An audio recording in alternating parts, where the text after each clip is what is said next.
Hey, it's Rob, and I'm going to talk about the scariest thing to come out of the whole Wikileaks thing.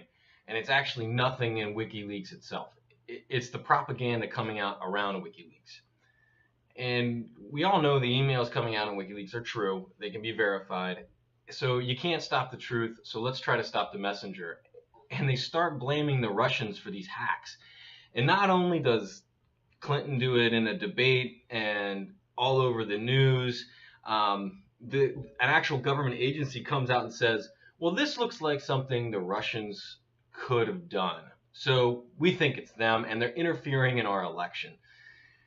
And this is the most ridiculous amount of nonsense that I've ever seen, and I get so upset when I see it. And the reason is because this is exactly what they did with the weapons of mass destruction thing for the Iraq War.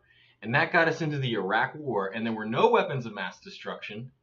And we spent $6 trillion, destabilized the region. Hundreds of thousands of people died. And that's all because of propaganda. So we have to stop propaganda in our country.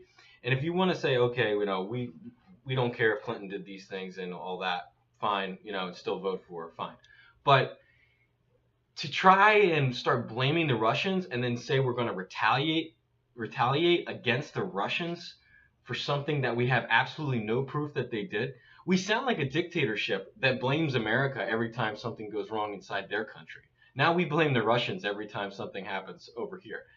It is crazy. It's absolutely nuts. So I just want people to stop repeating this nonsense and this propaganda because you can't find one shred of proof. John Podesta's password was password. He could have been hacked by a 15-year-old sitting in his basement. It's it, it's not. It wouldn't have taken the Russians. And why the Russians? Well, couldn't it have been the Chinese? Couldn't it have been North Korea? Why do they say it's the Russians? So I think that this absolute nonsense has to stop. And I just think, again, this is the most dangerous thing that we could possibly do because Russia has nuclear weapons and we're provoking them over nothing. So, anyway, that's my piece. Thanks.